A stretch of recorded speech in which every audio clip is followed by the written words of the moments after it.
And guys, also remember, we are in the greatest bull market since the late 90s. You're supposed to make money, okay? You're supposed to make money. Like, the past 8 months has been the best bull market since late 90s, okay? You're supposed to be killing it, okay? It's the market, it's not you, okay? I'm not a genius. I'm just exploiting the setups that are, you know, that are right in front of me. That's it. And in a bear market, I'm probably not gonna have these great returns, right? If we go have a year like 2001 or 2002, you know, I'm probably not gonna make a lot of money. I'll be happy if I'm up double digit, right? Because the opportunities there's gonna be opportunities, but there's gonna be maybe 1/10 so many opportunities than in a market like this. So it's gonna be much more of a struggle. Win rate is gonna go down, and there's gonna be fewer opportunities. But right now, we're just in a raging bull market. Like, I'm not a genius, okay? Casey Wood is not a genius. We're just riding a bull market, okay? That's it. Don't start idolizing people.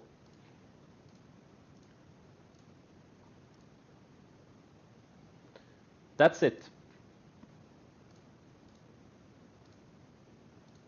I'm just taking what the market is throwing at me. And right now, the market is throwing a lot of things at me in a good way.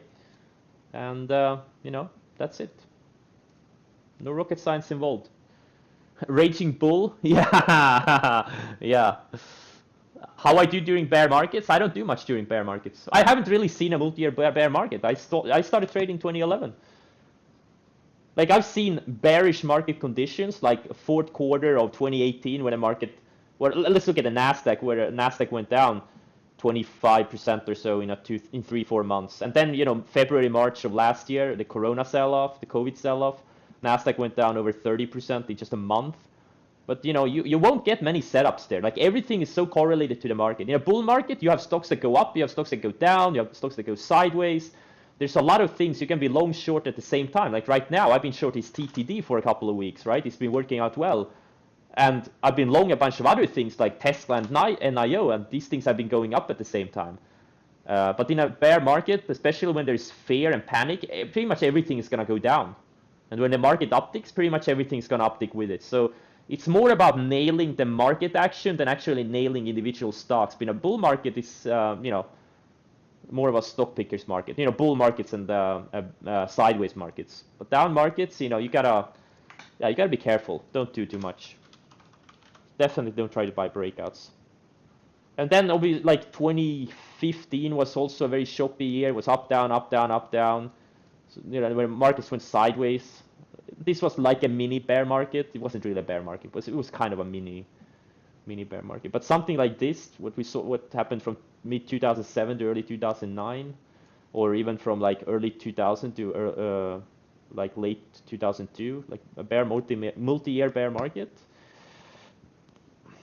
I haven't experienced myself. But it's not too hard. Like, the thing is, if you go back and study the price action index, like, you know my rules, like for a breakout trading, like if the 10-day is trending higher, the 20-day is trending higher, and the 10-day is above the 20-day, it's a good market. It's a risk-on market generally. It's not a perfect market filter, but you should really, you know, put these things, you know, have a, you know, like when the 10-day crosses below the 20-day and starts, you know, sloping down, that's usually not a good environment for breakout trading. It's not a perfect indicator, but it keeps you out of most of the bad markets and it keeps you in most of the good markets. And you can just go back and look, you know, do those things. Look at 2001, 2002, or 2007, 2008. Like, most of the time, these things were sloping down and the 10-day was below the 20-day. So they, you know, so it was pretty much a red light most of the time. So bear markets aren't hard to trade because you don't actually trade them much. There's very few opportunities. And yeah, there are bear market rallies now and then, which are very tradable, but you gotta be very, you know, you gotta wait for those. And sometimes you can't really do much for many weeks on end because there's just not many opportunities. So if you have some kind of a market filter, keeps you in and keeps you out of the markets, it's gonna be very helpful. A bear market won't be a problem. A bear market won't screw it up for you. Only you can screw it up for yourself. That's the That's the reality. Bear market is not your enemy. Bear market is actually your friend, because the best and biggest rallies occur after the market has been going down like 15, 20, 25%. When you get a rally from those kind of conditions, those rallies can be insane. Just look at like April, May this year, last year, or in 2009, the first rally after market bottomed. It's insane. It's free money. Yeah, the risk reward is horrible in day trading, and day trading is not scalable. Imagine trading a $35 million or $40 million account, day trading it. Oh my God, how the hell do you do it? What stocks do you trade, right? There's like 10 stocks you can trade with that type of size. Well, holding a portfolio, especially in a bullish market, where you are in for weeks and months, you don't have to shuffle your portfolio around every single tick. Day trading is a small account people's game. It's a beginner's game. It really is. It's for people, for beginners and for people who haven't figured out how to scale their trading.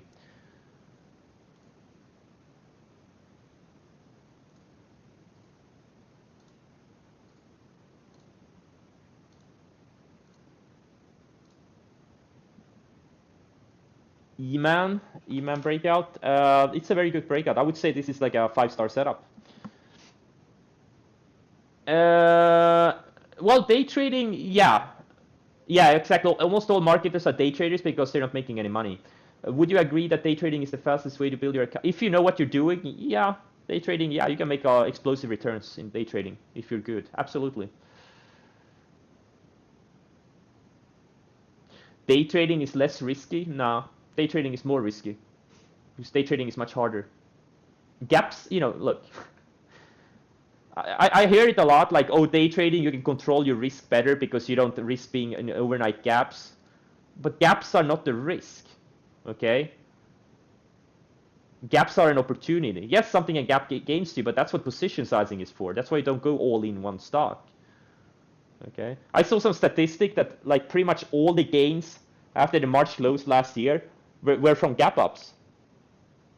If you didn't hold, if you bought every open and sold every close in the indices, you didn't make any money. All the moves were in the overnight gaps. So no, I think that's a bullshit argument that day trading is less risky since you don't have any overnight risk.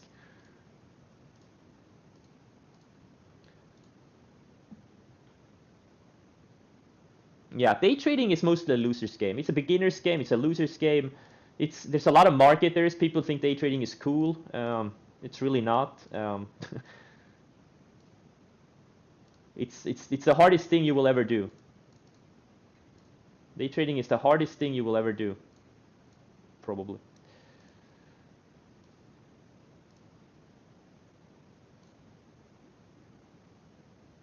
Yeah, it's because the problem with day trading, you're always near your entry, right? I mean, take something like, I don't know, Riot. I've been in this thing for months, okay? I'm up like, what, 400% on it, right? This thing hasn't been close to my stop since like day 2, okay? This thing has been way above my stop. I don't have to look at every single tick of this thing. I barely looked at it, right? I just looked, scroll through my portfolio real quick, and I haven't had to worry about it. Well, if you're a day trader, you're probably sitting near your entry most of the time. It's just an exhausting game, man. Day trading is just, no, not my. Thankfully I realized it pretty early, that it's just, swing trading makes just so much more sense. And also, I read the Market Wizards books, and I realized, heck, almost none of the guys in the Market Wizards books were day traders. They were all, holding positions for weeks and months. And that gotta tell you something.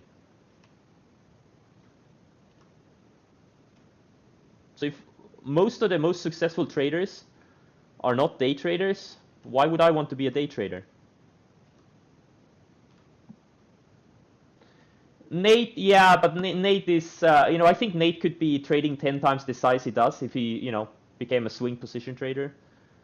He's limiting his potential, but I get it. Like, day trading is easier. You want to get subscribers.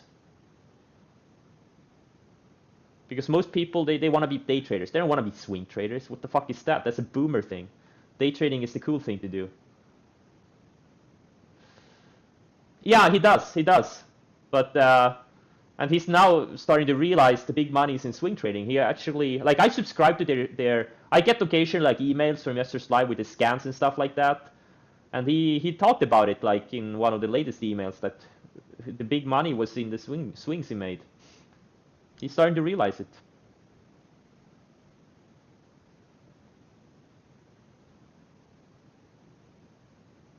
Yeah, absolutely. COUV, what's that? He traded this one? Oh, what the hell? This thing has no volume. How can you make a lot of money in this thing? I mean, even if he bought like 5 million shares down here, or he actually couldn't have bought 5 million shares, but even if he bought a million shares down here, okay, it's up 2,000%. Okay, maybe you would have made some money, I guess. But this is like, the dollar volume is horrible in this thing. 7-point guys? I don't know what 7-point guys is. My biggest struggle in the beginning, finding a setup. Actually, my biggest struggle in the beginning was not knowing there is such a thing as a setup. I was just doing things randomly. I chased alerts. I was in different chat rooms. I did all these random things. Prop firm? No, they haven't approached me. No prop firm has ever approached me. Actually, there was a hedge fund that approached me. But yeah, I never replied.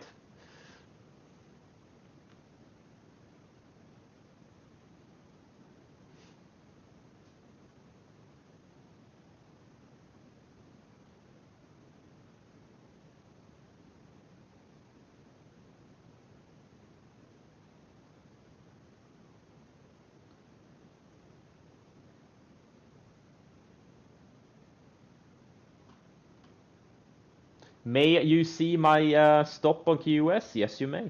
It's above break even. It's like $1 or so above break, $2 above break even or so. It's yeah, it's a big trade now. It's nearing $1.5 million. One of my top 10 trades. Oh, actually, it's more than $1 million. It's actually closing in on 2 million. Oh my god, if this thing actually goes to 80, it could be one of my absolutely biggest. It's gonna rival GBTC even. That was an absolute home run. This is how you trade a bounce play, okay? You wait, like, this is why Fubo was such a horrible. The gap up ruined all of it. The gap up ruined it, okay? If it had opened break even or down yesterday, it would have been a multi-million-dollar opportunity for me. I would have done a lot of size, like 200,000 shares or something. But instead, I didn't. I focused on QS. It opened up perfectly. I learned this setup, okay? This thing was down 61% in what? 1, 2, 3, 4, 5 sessions, okay? It went down. There's a big momentum stock, had a big move higher, big move lower, and you know it's probably not gonna go down forever without bouncing. That's the main premise of the setup. Your job is to buy it when the risk is the lowest and the probability is the highest. It's gonna go up. So yesterday, as soon as it went green on the day, took out the opening range highs. That's where I started buying it. It's the same. It's a similar like laser. But Laser never really gave a perfect setup. But Laser also, it had a big move up, a big move down. Laser also went down like, this thing went down, what, 53% in 6 days or something? And then it had a big bounce. But this one I didn't trade because it didn't give a perfect setup. I guess there was a setup on the 60-minute because once it bounced off the 20-day, it started building higher lows and it had a range here. So it could have been a setup here on this day here when it broke out of this range on the 60-minute. There could be have been a, like, but this was more of a breakout type of a setup, like a low level breakout, than a bounce play.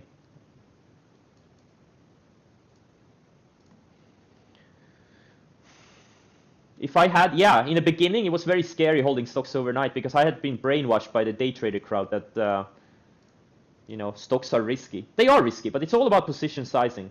That's it.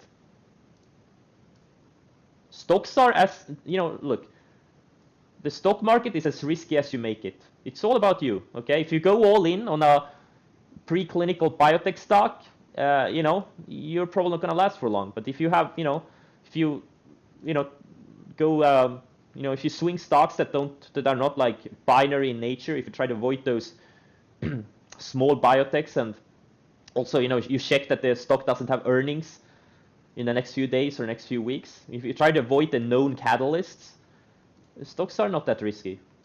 It's all about position sizing. It's all about position sizing. It all depends on you. Am I expecting QS to touch 80? Yes, please. Okay, guys, I've talked too much. No one wants to hear me talk this much. Hey, David. David is probably already logged out. He usually doesn't like me talking too much. Am I right, David? He's gone. He's probably out shooting his guns. Okay, guys, thanks for joining, and I'll see you tomorrow. Good luck, guys.